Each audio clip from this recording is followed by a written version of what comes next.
வணக்கம் வந்தன நமஸ்கார். வாங்க கந்தன் கதிர் காவடி உள்ளங்களே, இது உங்கள் கந்தன் கதிர் காவடி நிலையம். எப்படி இருக்கீங்க என் ஆன்மீக மக்களே? வாங்க கடவுளே, மறக்காம லைக், சப்ஸ்கிரைப், ஷேர் பண்ணுங்க. ஏன்னா நீங்கள் கொடுக்குற ஒரு லைக்கும் 100 பேர்த்துக்கும் 1000 பேர்த்துக்கும் இந்த காவடி நிகழ்ச்சிகள் கொண்டு சேரும் என்று அன்போடும் பாசத்தோடும் கூறிக்கொள்கிறேன். இந்த காணொலியின் மூலம் சொல்வது என்னன்னா, நேர்த்திக்கடன்.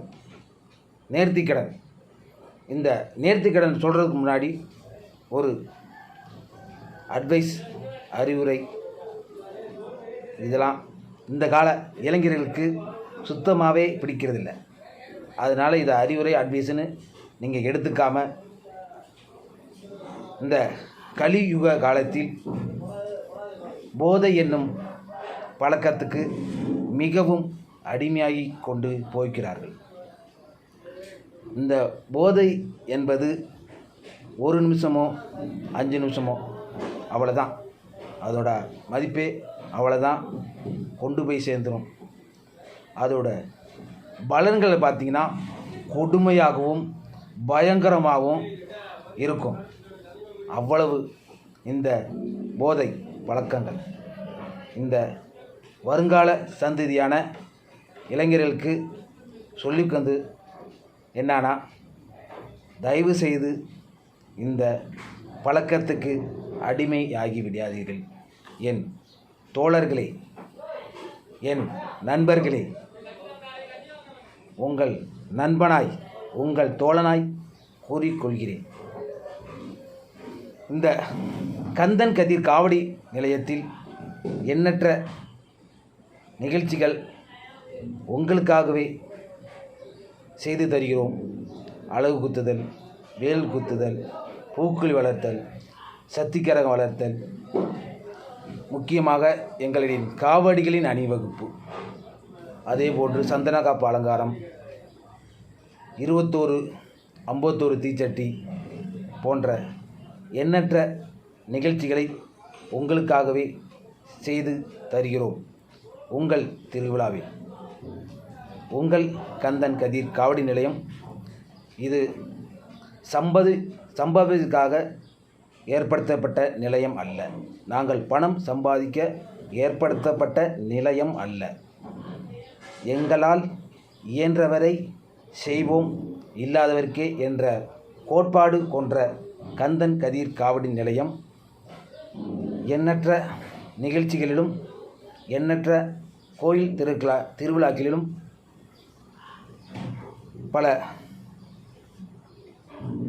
சர்வீஸுகளையும் செய்து கொண்டு வருகிறோம். அதேபோன்று நீங்களும் இந்த கந்தன் கதிர் காவடி நிலையத்தை தொடர்பு கொண்டு நிகழ்ச்சிகளை தருமாறு கேட்டுக்கொள்கிறேன். அடுத்து வரப்போவது நேர்த்திக்கடன் பற்றி தான். நேர்த்திக்கடன் பொதுவாக நம்ம தலைவர் ஸ்டைலில் சொல்லும்படியானால் 3 வகையாக கூறலாம். அன்பு பக்தர்கள், பாச பக்தர்கள், விசுவாச பக்தர்கள்.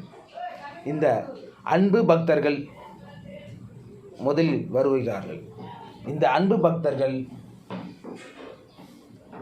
திருவிழாக்களில் அம்மனுக்கு சந்தன காப்பு அலங்காரம், தங்க கவச அலங்காரம் போன்ற தங்கம், வெள்ளி போன்ற எண்ணற்ற காணிக்கைகளை செலுத்துகின்றனர்.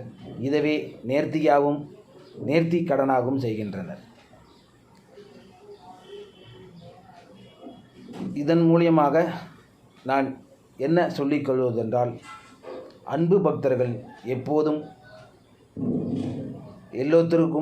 எல்லோரிடமும் அன்புவாகவும் பாசமாகவும் இருக்கின்றனர். 2வது பாச பக்தர்கள். இந்த பாச பக்தர்கள் எப்போதும் கோயில் திருவிழாக்களில் மட்டுமின்றி அம்மனுக்கும் சந்தன காப்பு செய்து எப்போதும் பாச பக்தர்களாகவே இருக்கின்றனர். இந்த பாச பக்தர்கள் பொங்கலிட்டு முளைப்பாரி செய்து தங்களுடைய நேர்த்தி கடன்களை செய்து வருகின்றனர். மூன்றாவதாக விசுவாச பக்தர்கள். இந்த விசுவாச பக்தர்கள் எப்போதும் அம்மனுக்கும் பரிவார தெய்வங்களுக்கும் விசுவாசமாகவே இருந்து வருகின்றனர். இந்த விசுவாச பக்தர்கள் அலகு குத்துதல், காவடி எடுத்தல், பூக்குழி வளர்த்தல், பூக்குழி இறங்குதல், சக்தி கரகம் வளர்த்தல் போன்ற எண்ணற்ற நிகழ்ச்சிகளையும் ஆற்றி வைத்தும் அதை செயல்படுத்தி செல்கின்றனர். ஆகையால் உங்கள் திருவிழாவில் அலகு குத்துதல், காவடி நிகழ்ச்சிகளை செய்து தருமாறு கேட்டுக்கொள்கிறேன். கடைசியாக இந்த கந்தன் கதிர் காவடி நிலையத்தை மேலும் மேலும் எண்ணற்ற மக்களுக்கும் கொண்டு போக செல்லும் என்று கடைசியாக, ஏன் காமெடிக்கு ஒரு லைக் போடுறீங்க, டான்ஸுக்கு ஒரு லைக் போடுறீங்க, ஒரு பேச்சுக்கு ஒரு லைக் போடுறீங்க. இந்த காவடி நிகழ்ச்சிகளை மேலும் மேலும் நீங்கள் தான் கொண்டு போக வேண்டுமென்று கடவுள் உள்ளங்கள் கொண்ட நீங்கள் கட்டாயம் கொண்டு போவீர்கள் என்று விடைபெற்று உங்கள் கந்தன் கதிர் காவடி நிலையம்.